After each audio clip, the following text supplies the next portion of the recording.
के लिए। तो चलते हैं अब इसका सॉल्व करते हैं। जैसे कि आपको दिख रहा होगा पहला चैप्टर, यहाँ पर प्रकाश की किरण गमन करती है। कैसे गमन करती है? प्रकाश की किरण कैसे गमन करती है? याद रखिएगा, सीधी रेखा में। जब भी किसी भी स्रोत से प्रकाश निकलती है तो वह हमेशा सीधी रेखा में गमन करती है। तो प्रकाश किस प्रकार गमन करती है? सीधी रेखा में। यहाँ पर नेक्स्ट क्वेश्चन है, प्रकाश का वेग न्यूनतम होती है। किसमें होती है? प्रकाश का वेग न्यूनतम कांच में होगा, क्योंकि सबसे अधिक जो होता है वो निर्वात में होता है, पुनः फिर जो है जल में होता है, फिर वायु में होता है, और फिर वायु और निर्वात दोनों एक ही होता है। इसमें होता है 3 × 10⁸ मीटर प्रति सेकेंड। जल में होता है 2.5 × 10⁸ मीटर प्रति सेकेंड, और इसमें होता है 2 × 10⁸ मीटर प्रति सेकेंड। तो इस प्रकार से प्रकाश का वेग न्यूनतम किसमें होगा? तो न्यूनतम होगा कांच में। नेक्स्ट चलते हैं, मोटर गाड़ी के चालक के सामने कौन सा दर्पण लगा हुआ रहता है? तो आप देखिएगा, मोटर गाड़ी के चालक के सामने जो रहता है इस प्रकार से रहता है, हल्का उभरा हुआ, इसीलिए हो जाता है उत्तल दर्पण। इसी प्रकार से देखिएगा, मोटर के यानी मोटर कार के साइड कहता है हेडलाइट में किस का प्रयोग किया जाता है? हेडलाइट जो होता है देखिएगा इस प्रकार का होगा, ठीक है। तो इसमें बल्ब यहाँ पर रहता है, तो यहाँ पर देखिएगा किस प्रकार का रहता है, ये होता है अवतल दर्पण। मोटर गाड़ी कार के हेडलाइट में कौन सा रहता है? अवतल दर्पण। नेक्स्ट चलते हैं, समतल दर्पण द्वारा कैसा होता है? तो याद रखिएगा, काल्पनिक प्रतिबिंब होता है, क्योंकि उसमें जितना भी प्रतिबिंब बनता है ये दर्पण के पीछे बनता है, और इसमें क्या होता है? काल्पनिक प्रतिबिंब बनता है। लेंस की क्षमता क्या होता है? लेंस का ऐसा मात्रक होता है डायऑप्टर। ल्यूमेन किसका होता है? तो ये होता है ज्योति फ्लक्स का। एंगस्ट्रॉम होता है तरंग दैर्घ्य का। यहाँ पर देखिएगा, यहाँ प्रकाश की किरणों का पथ दर्शाने वाले चित्रों को क्या कहते हैं? किरण आरेख कहते हैं, क्योंकि ये प्रकाश यहाँ पर मान लीजिए बल्ब लगा हुआ है, तो इससे जो प्रकाश निकलेगा इस प्रकार से दर्शाएगा, और इसको हम लोग बोलते हैं किरण आरेख बोलते हैं, ठीक है। किरण पुंज बोलते हैं, किरणों के समूह को किरण पुंज बोलते हैं। फोकस बोलते हैं जब दर्पण के आगे जो रहता है। यानी 2D एफ बराबर क्या होता है? 2D क्षमता वाले लेंस का फोकसांतर क्या होता है? 2D क्षमता वाले लेंस का फोकसांतर क्या हो जाएगा? 50, क्योंकि 1D इक्वल टू होता है 25 सेंटीमीटर। तो 2D बराबर क्या हो जाएगा? 50 सेंटीमीटर, ठीक है। नेक्स्ट चलते हैं, कहता है कि उत्तल लेंस का फोकसांतर 50 है, तो फोकसांतर 50 है, उसकी क्षमता क्या होगा? तो आपको अभी तुरंत बताए 2D बराबर कितना है? 50 सेंटीमीटर। 50 सेंटीमीटर बराबर क्या हो जाएगा? 2D, यानी कि प्लस 2D, यानी कि आंसर हो जाएगा उत्तल लेंस का फोकसांतर कितना होगा? Plus 2D। नेक्स्ट चलते हैं हम लोग, कहता है प्रकाश के किरणों के समूह को क्या कहते हैं? प्रकाश के किरणों के समूह का वितरण बताए थे, किरणों के समूह जहाँ पर आके सब क्या होते हैं? प्रकाश, कई सारे प्रकाश मिलते हैं, किरणों के समूह को किरण पुंज कहते हैं। प्रकाश के किरणों के समूह को किरण पुंज। किरण स्रोत किसको कहते हैं? जो कि स्रोत प्रकाश देता है, जैसे कि सूर्य हो गया, जैसे कि बल्ब हो गया, जैसे कि मोमबत्ती हो गया, जो किरणों के समूह को क्या कहते हैं? किरण पुंज कहते हैं। चलिए, उत्तल लेंस की क्षमता क्या होता है? तो उत्तल लेंस की क्षमता जब पूछेगा उत्तल लेंस की क्षमता क्या होता है, तो ये क्या होता है? धनात्मक होता है, क्योंकि उत्तल लेंस में आप देखिएगा चिन्ह परिपाटी में प्रतिबिंब इधर बनता है। जब इधर प्रतिबिंब बनेगा तो यहाँ पर क्या होता है? प्लस, और इधर क्या होता है? माइनस। तो इस प्रकार से अवतल लेंस में क्या हो जाएगा? तो अवतल लेंस में जब भी बनेगा तो वो ऋणात्मक होता है, क्योंकि यहाँ पर जब दर्पण रहता है इसके आगे प्रतिबिंब बनता है, और इधर सब क्या होता है? माइनस में होता है, ऋणात्मक होता है। उत्तल लेंस को क्या कहते हैं? उत्तल लेंस में आप देखिएगा, जब उत्तल लेंस बनता है, लेंस या उत्तल दर्पण नहीं, उत्तल लेंस, इसमें क्या होता है? सभी किरण आके एक जगह पर मिलता है, एक ही जगह पर मिलता है, इसीलिए यहाँ पर इसको बोलते हैं अभिसारी लेंस। उत्तल लेंस को क्या बोलेंगे? अभिसारी लेंस। वहीं पर अवतल लेंस की बात करें तो अवतल लेंस क्या होता है? अवतल लेंस होता है अपसारी लेंस, अपसारी लेंस। तो किरण पुंज जो है 3 प्रकार के होते हैं, यानी अभिसारी, अपसारी और समांतर। तो यहाँ पर क्या होगा? अवतल लेंस का अभिसारी लेंस। निम्न में से कौन सा पदार्थ लेंस बनाने में प्रयोग नहीं किया जाता? तो मिट्टी का प्रयोग नहीं किया जाता है, कांच का किया जाता है, जल का भी किया जाता है, प्लास्टिक का भी किया जाता है, लेकिन मिट्टी का प्रयोग नहीं किया जाता। आंसर इसका डी हो जाएगा, यानी कि लेंस का बनाने में मिट्टी का प्रयोग नहीं किया जाता है। किस दर्पण से हमेशा वस्तु से छोटा प्रतिबिंब प्राप्त होता है? तो पूछा जा रहा है किस दर्पण से वस्तु का छोटा प्रतिबिंब हमेशा प्राप्त होता है? तो याद रखिएगा उत्तल दर्पण में। उत्तल दर्पण जब देखिएगा उसमें जो है कि जब भी प्रतिबिंब बनेगा तो वस्तु अगर इतना बड़ा है तो प्रतिबिंब इतना बड़ा बनेगा, ठीक है। नेक्स्ट चलते हैं, किस दर्पण से वस्तु का बड़ा प्रतिबिंब बनता है? तो इस तो उल्टा हो जाएगा, जैसे उत्तल दर्पण में छोटा बना तो अवतल दर्पण में क्या होगा? बड़ा होगा। जब कोई वस्तु इतना का है प्रतिबिंब उसका इतना बड़ा बनेगा, किसमें? उत्तल दर्पण में। नेक्स्ट देखिएगा, प्रकाश के परावर्तन के कितने नियम होते हैं। तो आपको याद रखना है प्रकाश के परावर्तन के 2 नियम होते हैं, और प्रकाश के फिर अपवर्तन के कितने नियम होंगे, उसके भी 2 होते हैं। तो प्रकाश के परावर्तन के कितने नियम होते हैं, 2 होते हैं। जब प्रकाश की किरण हवा से कांच में प्रवेश करती है तो मुड़ जाती है। याद रखिएगा, जब ये हवा है, क्या है, हवा, और ये क्या है, कांच है।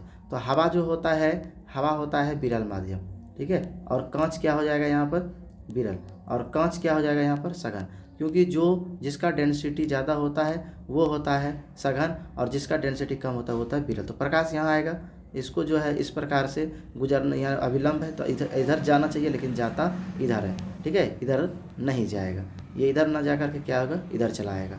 तो यानी कि ये जो है, आप समझिएगा यहाँ पर, ये जो है कि इस प्रकार से है, ये इस प्रकार आया, ये यहाँ से इसको जाना इधर चाहिए, लेकिन ये मुड़ इधर जाता है, यानी अविलंब की ओर आता है। तो यानी इसका आंसर क्या हो जाएगा, अविलंब, निकट आ जाएगा।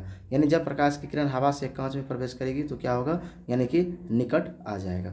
नेक्स्ट हम लोग चलते हैं, फोटोग्राफी कैमरा में अभिदृश्यक होता है। देखिए, फोटोग्राफी कैमरा रहे चाहे मानव नेत्र रहे, दोनों में उत्तल लेंस का प्रयोग किया जाता है, क्योंकि उत्तल लेंस इस प्रकार से होता है, इधर धंसा हुआ और बीच में उभरा हुआ। तो यानी कि उत्तल लेंस का प्रयोग किया जाता है फोटोग्राफी में। साइड मिरर के रूप में प्रयुक्त किया जाता है। साइड मिरर के रूप में किसका प्रयोग किया जाता है, तो साइड मिरर में आप देखिएगा घर सब में आप उपयोग करते होंगे, तो या उस घर सब में तो समतल कर लेते हैं ज़्यादातर, जैसे कि 5 स्टार सब सैलून होता है उसमें प्रयोग किया जाता है, उसमें किया जाता है उत्तल दर्पण का। साइड यानी कि साइड मिरर के रूप में प्रयोग किसका किया जाता है, प्रयुक्त होता है, तो साइड मिरर के रूप में आप देखिएगा उत्तल दर्पण का प्रयोग किया जाता है, क्योंकि देखिएगा ड्राइवर के सामने जो शीशा होगा इस प्रकार से लगा हुआ रहता है, यानी कि इसमें जो रहेगा ये उभरा हुआ रहता है थोड़ा सा आगे में, इसीलिए कौन सा दर्पण होता है, उत्तल दर्पण होता है। नेक्स्ट कहता है, अवतल दर्पण की फोकस दूरी जब 10 सेंटीमीटर है तो उसकी वक्रता त्रिज्या क्या होगा। अवतल दर्पण की फोकस दूरी 10 सेंटीमीटर है, वक्रता त्रिज्या क्या होगा। देखिए आर बराबर क्या होता है, 2f होता है। तो यहाँ पर देखिए आर बराबर क्या हो जाएगा, 2 गुना 10 बराबर टोटल कितना हो जाएगा, 20, यानी कि जो आर बराबर होगा वो कितना हो जाएगा, इस आर बराबर होता है फॉर्मूला 2f। तो यहाँ पर आंसर क्या हो जाएगा, 20 सेंटीमीटर। तो इसका आंसर क्या, अवतल दर्पण की फोकस दूरी 10 सेंटीमीटर है तो उसकी वक्रता त्रिज्या कितना होगा, 20 सेंटीमीटर।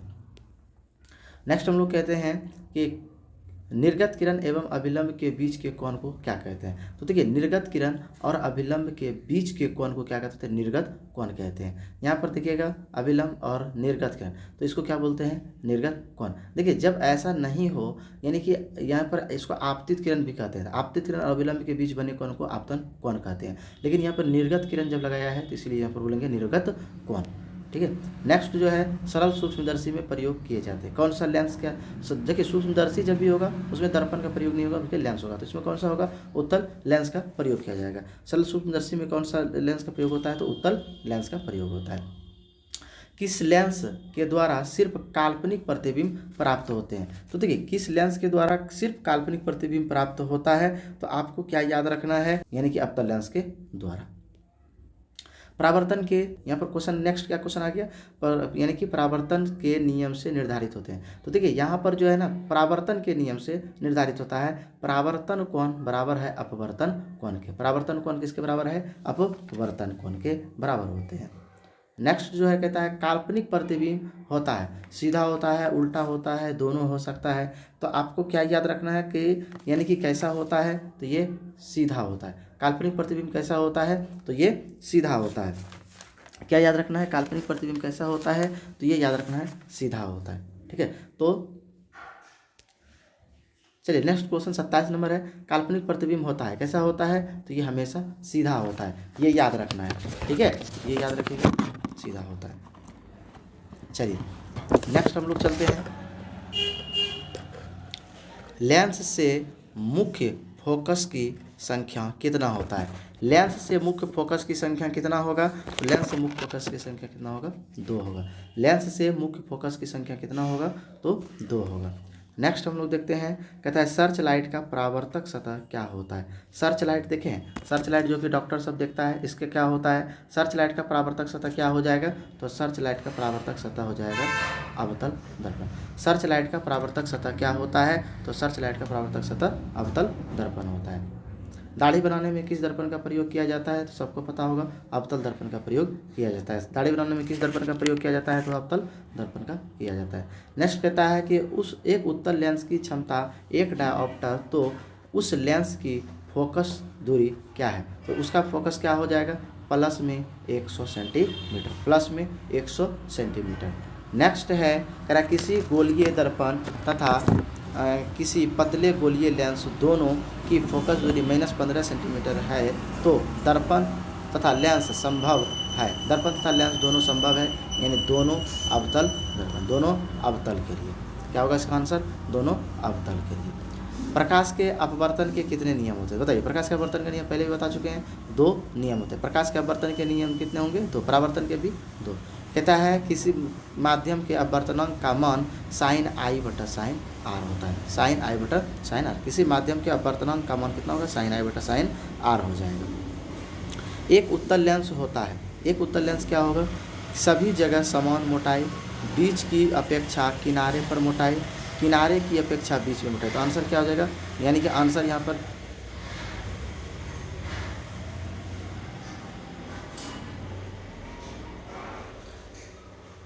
चलिए, कहता है कि 35 नंबर क्वेश्चन, एक उत्तल लेंस होता है। क्या होता है एक उत्तल लेंस? सभी जगह पर उसको उत्तल लेंस जैसे बनाइएगा इस तरह से बनेगा। देखिएगा किनारा पर क्या है? पतला है, और बीच में क्या है? मोटाई है। तो यानी कि किनारे की अपेक्षा बीच में मोटाई होता है। ठीक है। नेक्स्ट कहता है अवतल लेंस का आवर्धन m बराबर होता है। आवर्धन बराबर आपको पढ़ाए होंगे, यानी क्या होता है? v बटा u, यानी प्रतिबिंब की ऊंचाई बटा वस्तु की ऊंचाई। प्रतिबिंब की ऊंचाई बटा वस्तु की ऊंचाई होता है।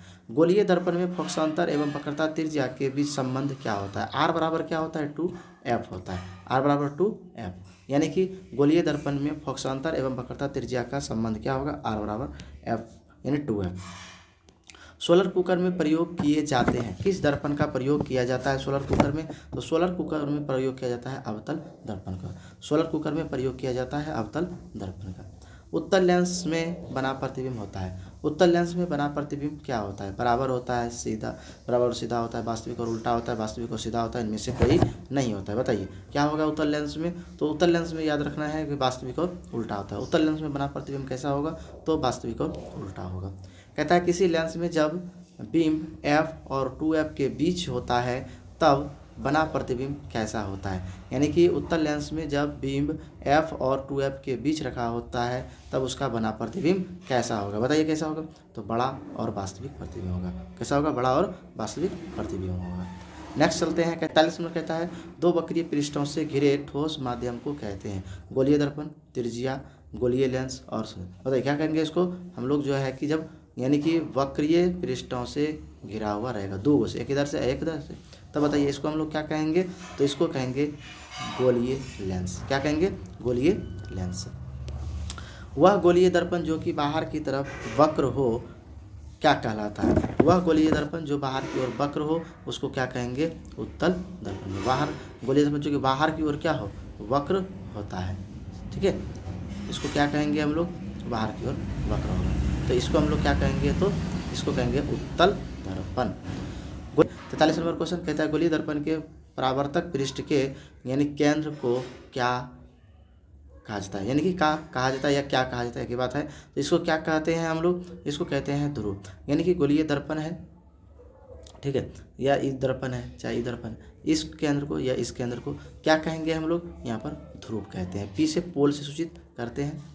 कहता है किसी लेंस द्वारा उत्पन्न आवर्धन का SI मात्रक क्या होता है? तो देखिए आपको पता होगा कि आवर्धन का SI मात्रक क्या होता है? तो मात्रक विहीन होता है, इसका कोई मात्रक नहीं होता है। लेंस के केंद्रीय बिंदु को कहते हैं। लेंस के केंद्रीय बिंदु को क्या कहेंगे? लेंस के जो केंद्र होता है इसके केंद्रीय बिंदु को क्या कहते हैं? तो देखिए यहाँ पर जो है कि आपको कई सारे ऑप्शन है। वक्रता केंद्र है, प्रकाशीय केंद्र है, द्वारक केंद्र है और क्या है? यानी कि अक्ष केंद्र है। तो इसका आंसर क्या हो जाएगा?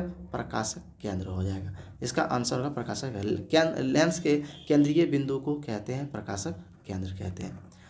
चलिए अगला है किसी शब्दकोश में पाए गए छोटे अक्षरों को पढ़ते समय आप निम्न में से कौन सा लेंस पसंद करते हैं? कौन सा लेंस पसंद करते हैं? जो कि 5 सेंटीमीटर फोकस दूरी का होगा। जो कि 5 सेंटीमीटर फोकस का होगा उसी को हम लोग क्या करेंगे, उत्तल लेंस होना चाहिए, यानी कि फोकस दूरी का उत्तल लेंस होना चाहिए। उसको हम लोग क्या करेंगे, पसंद करेंगे छोटे अक्षरों को पढ़ने के लिए। ठीक है। अब चलिए कहता है सवाल इनमें से कौन सा दर्पण का सूत्र है। तो दर्पण का सूत्र क्या है, 1/v + 1/u बराबर 1/f। 1/v + 1/u बराबर 1/f होता है। गोलीय दर्पण का वक्रता केंद्र किस अक्ष से निरूपित किया जाता है। देखिए वक्रता केंद्र को सी से किया जाता है, सेंटर को सी से निरूपित किया जाता है। आपको पता होगा सी से निरूपित किया जाता है। निर्वात में प्रकाश की चाल क्या होता है, पहले भी बता चुके हैं, 3 × 10⁸ मीटर प्रति सेकंड। ये थोड़ा सा मिस्टेक से लिखा गया है, ये 3 × 10⁸ मीटर प्रति सेकंड। इसी तरह से है, ये किसका होता है, तो ये कांच में होता है, ये किसी का नहीं होता, ये किसी का नहीं होता है। तो ये दोनों याद रखना है, मीटर प्रति सेकंड। सॉरी, ये देखिए यहाँ पर भी गलती कर दिया है, यहाँ पर kms लगा दिया गया, kms लगा दिया है, इसीलिए ये भी क्या हो जाएगा, गलत हो जाएगा। तो चलिए नेक्स्ट चलते हैं। कहता है दंत विशेषज्ञ मरीजों के दांत का बड़ा प्रतिबिंब बनाने के लिए, यानी कि देखने के लिए किस दर्पण का उपयोग करते हैं, तो अवतल दर्पण का। पहले भी क्वेश्चन आ चुका था, दंत विशेषज्ञ मरीजों के दांतों का बड़ा प्रतिबिंब देखने के लिए किस प्रकार का दर्पण का उपयोग किया जाता है। तो यहाँ पर देखिएगा, तो यहाँ अवतल दर्पण का प्रयोग किया जाता है। तो